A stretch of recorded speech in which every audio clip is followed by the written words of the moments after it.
if you're really committed to developing your cardiorespiratory fitness, I think I talked about this on one of the podcasts, maybe it was on Tim's podcast. You're trying to maximize the area of a triangle, right? So the triangle has a base and the triangle has a peak. And the goal is how big an area can I get? Not how wide, not how tall. You don't want one that's this wide and this tall, and you don't want one that's this tall and this wide. You want the max. The base is your zone 2. The peak is your VO2 max. From a training perspective, the rule of thumb that is applicable for people like us, i.e. normal people, and the best athletes in the world is roughly 80-20. 80% of your volume is down here, 20% of your volume up here. In fact, some of the really, really elites are probably closer to 90-10. So you're saying no matter if you're just an ordinary athlete or you're the best of the best, it's still roughly the same.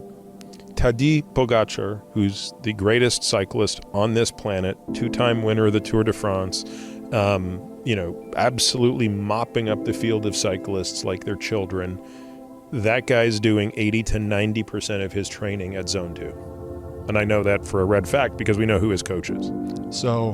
So then let's maybe talk about that pyramid. So maybe let's just step back and say... I didn't answer your question, by the way, about the VO2 max, which we can come to. But yeah, so maybe I was just going to say, maybe let's just cover the whole pyramid. So what's the training of the whole pyramid? If you know it's kind of 80%, 20%, let's break out. So I just start with how much time am I willing to put into this? Now, I got to be honest with you. I wish I could be putting 10 hours a week into cardio.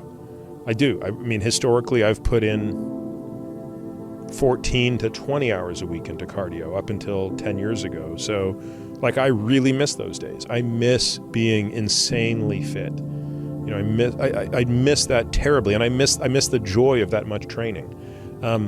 It's simply not possible today. For all of the obligations that I have, and I've done the math 10 ways to Sunday. I'd have to give up something I'm not willing to give up. I'd have to give up archery or give up driving or give up my kids or something I'm not willing to give any of these things up. So I basically start with what's the most amount of time I can put into dedicated cardio. And for me, it's 4 to 5 hours a week, not including rucking. I sort of keep that in its own bucket. So then it's a very simple calculation. 80% of that time is zone 2 and 20% of that time is VO2 max.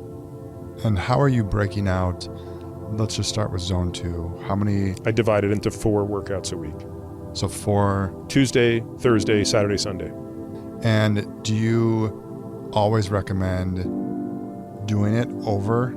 Let's say you could do 4 hours in one day. Is there the same benefit of doing all your zone 2 in one day versus spreading it out? No, I think, I've talked about this with Inigo. His view is if you can get at least 30 to 45 minutes, you should spread them out. So again, if you're only able to commit an hour to it, it might be 1 hour once or 30 minutes twice. But I'm sort of doing 45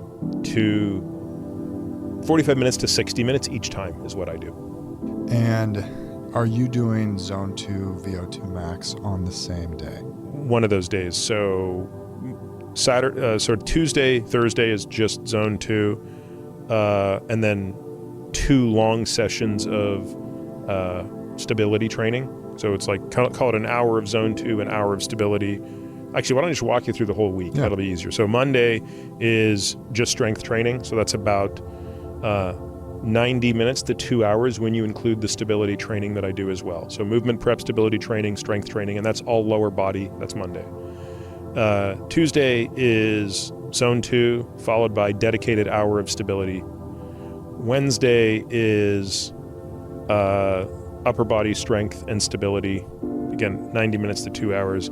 Thursday is a repeat of Tuesday. Friday is a repeat of Monday. Saturday is zone 2 in the morning, upper body strength, repeat of Wednesday in the afternoon. Sunday is zone 2 followed by VO2 max. And will you ever do VO2 max before you do zone 2? I generally don't, just because I like to have a lot of reps before I go for broke. So even when I was a cyclist and doing 2 zone VO2 max workouts a week, they were always preceded by a long, the metric we would use on a bike was kilojoules. So it was how many kilojoules of work would you do before you would do the super hard sets, and it had to be at least 1,000 kilojoules, which translates to at least 1,000 calories of work. And for zone 2, I know you said you kind of like to break it up. Is if someone is like, hey, you know, I can do 4 days a week of zone 2, but I can only do 15 minutes a day, would you say? Then I'd compress it. I would say do 2 30s. So in your zone 2 sessions, you like to do at least 30? At a minimum, yeah. And now, when you're in those zone 2s, are you, like when you hit the bike and the clock starts? No, I take 10 minutes. I do it all mine on a bike, sometimes on a treadmill. But what I do is there's a little, the computer is programming to the Wahoo Kicker, which is the device I'm sitting on. So it's taking 10 minutes to ramp me up. Mm-hmm. And maybe just walk through what modalities can people do zone 2 on? Treadmill, bike? Anything that is steady state. So, you know, swimming is a great way to do it because you can really swim in a pool at a steady state. Running is a great way to do it because you can pretty much run at a steady state. Cycling outdoors is generally hard unless you have specific, like Fiesta Island was a great place to train. I used to train at Fiesta Island because, for people who don't know where that is in San Diego, it's where all the time trial bike races were, and it's just a 7-kilometer loop that you can ride on without lights or there's no traffic or anything that gets in your way. But for the most part, I wouldn't be able to do zone 2 outside here in Austin. It's too hilly and there's too much traffic, and it's fits and starts. I can do my VO2 max here because I go to a hill, and that's my favorite way to do VO2 max is on a hill that's about a mile long and just do very hard up the hill and then easy down the hill. But a treadmill is another great way to do it. Just kind of a walking incline typically. Rowing machine, if you're really a good rower, you have to be efficient enough. Most people are not efficient enough, and they don't have the strength, they don't have the stability to row really well for 45 minutes. Stair climber is another really good one. But, you know, it depends. Again, if you're starting out, brisk walking is probably good enough too.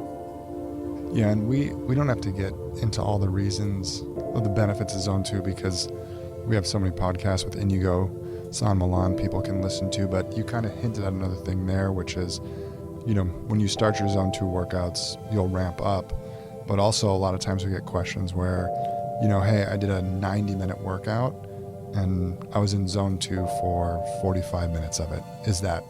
Am I good? No, I mean, I think what you mean in that question is, you know, like I went out for a 3-hour bike ride today, and when I got back, my computer told me I did 45 minutes of zone 2. So 2 issues there. One is that's just a zone 2 based on heart rate. That's generally the worst approximation of zone 2. So zone 2 really is more based on lactate, if we're going to be purely accurate, or at a minimum RPE.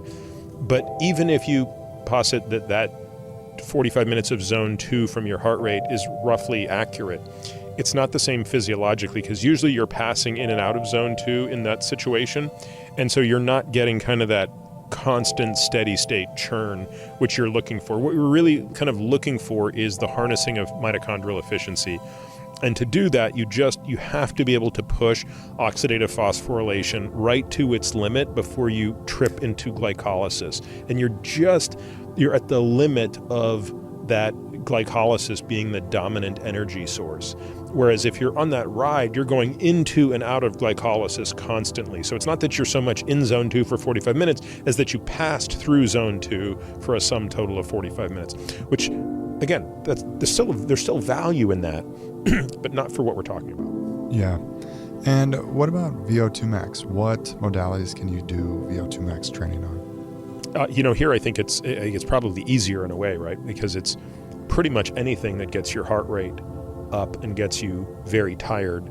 Look, it could be an air bike, it could be a regular bike, it could be a stationary bike, stair climber, treadmill, running outside. The sky's almost the limit.